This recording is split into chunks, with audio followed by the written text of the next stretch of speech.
حالانکہ اماں عائشہ سارے مسلمانوں کی ماں کا درجہ رکھتی ہیں، مگر قرآن نے اللہ کے نبی کی بیویوں کو بھی صحابہ سے پردہ کرنے کا حکم دیا ہے۔ میرے پیارے ساتھیوں، ذرا اپنے گھروں کا جائزہ لے لو۔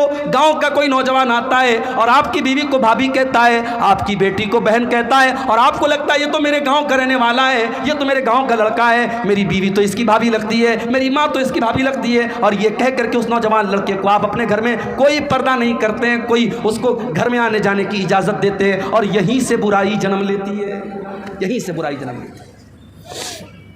ہمارے یہاں کیا ہے صاحب، بھابھی ماں کے سامان ہے۔ بھابھی کو مائکے جانا ہے، دیور چھوڑنے جا رہا ہے، بھابھی بائک پر بیٹھی ہے، دیور کو چپک کر کے بیٹھی، حرام ہے، یہ غلط ہے، ناجائز ہے۔ یہ بھابھی آپ کی ماں نہیں ہے، ہوگی کسی کانسیپٹ میں، اسلام میں نہیں ہے بھابھی ماں۔ بھابھی کو ماں کہہ دینے سے وہ ماں نہیں ہو جاتی۔ اسلام بہت سخت ہے اس معاملے میں۔ اسلام تو یہاں تک کہتا ہے اگر کسی عورت نے کسی بچے کو پالا ہے، پوسا ہے، وہ بھی اس کی ماں نہیں ہے جب تک کہ دودھ نہیں پلاتی۔ دنیا میں ماں جو ہوتی ہے وہ یا تو وہ ماں ہوتی ہے جس نے جنم دیا ہے، یا وہ ماں ہوتی ہے جس نے دودھ پلایا ہے۔ آپ کے ماں کہہ دینے سے کوئی ماں تھوڑی ہو جائے گا۔ ہمارے یہاں دیور بھابھی کے بیچ میں بڑا ہنسی مذاق چلتا ہے۔ بھابھی کو کوئی فرق نہیں پڑتا اس کا دوپٹہ سر پہ ہے کہ نہیں ہے، سینے پر ہے کہ نہیں ہے، کیسا کپڑا پہنی ہے، دیور کے ساتھ ہنسی مذاق کر رہی ہے۔ یہی سے برائی جنم لیتی ہے میرے بھائی۔ اپنے گھر کے باہر پردہ کرنا آسان ہے، گھر کے اندر کا پردہ بڑا مشکل ہے۔ اسلام یہ کہتا ہے دیور کے لیے بھابھی، بھابھی کے لیے دیور موت ہے، جیجا کے لیے سالی، سالی کے لیے جیجا موت ہے۔ وہ رشتہ دار جن رشتہ داروں سے شریعت آپ کی بیٹی کو کہتی ہے پردہ کرنا چاہیے، جب آپ کی بیٹیاں جوان ہو جائیں، جب آپ کی لڑکیاں جوان ہو جائیں، اپنی بیٹیوں کو سکھاؤ، بیٹی جس طریقے سے تجھے گاؤں کے اور لوگوں سے پردہ کرنا ہے، تیری خالہ کے لڑکے سے بھی تجھ کو پردہ کرنا ہے، تیرے ماموں کے لڑکے سے بھی تجھ کو پردہ کرنا ہے، تیرے چاچا کے لڑکے سے بھی تجھ کو پردہ کرنا ہے۔ یہ کزن بردر جن کو کہا جاتا ہے، یہ چاچا کے لڑکے، یہ تایا کے لڑکے، یہ ماما کے لڑکے، یہ سب آپ کی جوان بیٹی کے لیے غیر محرم ہیں، ان سے نکاح ہو سکتا ہے، ان سے شادی ہو سکتی ہے، اس لیے ان سے پردہ کرنا چاہیے۔ اسی کٹیہار میں یا سیمانچل کے کسی جلسے میں نے تقریر کی تھی اور میں نے بول دیا اس کو کہ اسلام میں بہن صرف ایک ہوتی ہے، سگی بہن۔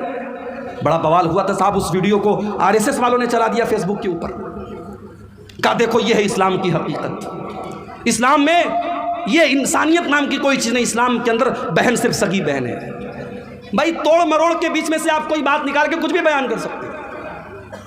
ایک جگہ تقریر میں کر رہا تھا، حرام کمائی کی بات آئی، میں نے کہا کہ آج حرام کمائی کا ایک طریقہ یہ بھی ہے کہ باہر سے سعودی عرب وغیرہ سے پیسہ لوگ لاتے ہیں اور ایک ٹیوب ویل کو 5 بار اس کا فوٹو کھینچ کر کے اس کو جو ہے بے ایمانی کرتے، اس کا پیسہ ہڑپ کر جاتے ہیں۔ اب ہمارے یوٹیوبر لوگ ماشاءاللہ، ان کو تو پیسہ کمانا ہے، ان کو تو ویو چاہیے، ان کو تو بھڑکاؤ ہیڈنگ اور بھڑکاؤ باتیں چاہیے، اتنی کلپ کو نکال کر کے وائرل کر دیا۔ اب بہت سارے علماء کے ہمارے پاس فون آنے لگے، آپ نے ایسی بات کیوں کی؟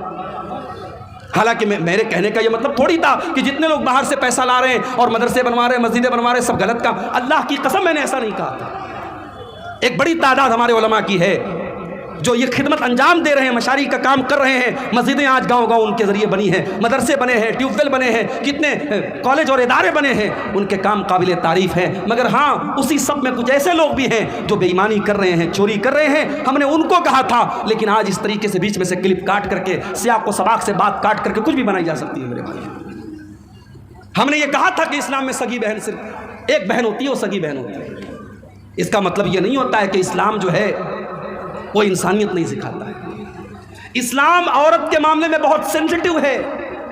اسلام یہ کہتا ہے کہ عورت کے اوپر غلط نظر ڈالنے کے پہلے سوچ لو کہ تمہاری بہن اور بیٹی پر بھی کوئی غلط نظر ڈالے گا۔ اسلام یہ کہتا ہے جب تم یہ چاہتے ہو تمہاری بہن کو کوئی اور نہ دیکھے تو تم بھی کسی اور کی بہن کو مت دیکھو۔ فیس بک پر لوگ بہن بنا لیتے ہیں، فیس بک پر ہمارے مسلمان لڑکیاں اور لڑکے فیس بک چلاتے ہیں۔ مسلمان لڑکی فیس بک چلا رہی ہے، میسج آیا السلام علیکم بہن کیسی ہیں آپ؟ وعلیکم السلام۔ ابھی بہن بھائی سے بات شروع ہوئی، وہ آئی لو یو پر جا کے کب ختم ہوگی نہیں معلوم۔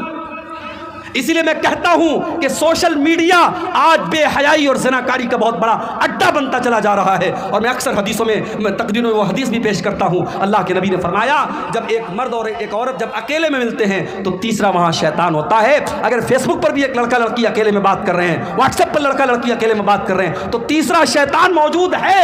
چاہے وہ لڑکا بہت متقی اور پرہیزگار ہو, وہ لڑکی بہت بڑی عالمہ ہو, مدرسے میں پڑھنے والی نیک لڑکی ہو, تب بھی اگر ایک لڑکا اور لڑکی فیس بک پر, واٹس ایپ پر, انسٹاگرام پر, ٹیلی گرام پر, کسی بھی پلیٹ فارم پر اگر بات کر رہے ہیں تو تیسرا شیطان وہاں پر بھی موجود ہے میرے بھائی. اس لیے پردہ بہت ضروری چیز ہے. بیٹیاں جوان ہو جائے سمجھاؤ کہ سب سے بات نہیں کرنا ہے, سب کے سامنے بے پردہ نہیں آنا ہے. تمہاری خالہ کا لڑکا, تمہارے چاچا کا لڑکا, تمہارے ماموں کا لڑکا, یہ غیر محرم ہے تمہارے لیے. ہمارے لڑکوں کے دوست آتے ہیں گھر میں, ہماری بہن چائے لے کر کے آتی ہے, بھائی کے دوستوں کے سامنے چائے لا کے رکھتی. کیوں بھائی؟ کہتے ارے یار میری بہن ہے تو میرے دوستوں کی, تیرے کہنے سے تیرے دوستوں کی بہن ہو جائے گی. آپ کو معلوم نہیں ہے جن دوستوں کو آپ اپنے گھر میں لاتے ہیں اور آپ کی جوان بہن ان کو چائے پلاتی ہے, وہ دوست آپس میں جب جاتے ہیں تو کہتے ہیں یار فلانے کی بہن تو ماشاءاللہ بڑی خوبصورت ہے, اس پر کمنٹ بازی ہوتی ہے, آپ کو اندازہ نہیں ہے. آپ کی بہن ہے, دوسروں کی وہ بہن نہیں ہے. اس لیے بہن والا معاملہ مت رکھیے. آپ کے دوست آئیں تو گھر میں کوئی ایسا کمرہ بنوائیے, گھر میں کوئی ایسی جگہ بنوائیے جہاں عورتوں کی انٹری نہ ہو اور محرم اور غیر محرم کا فرق آپ کے گھر میں ہونا چاہیے.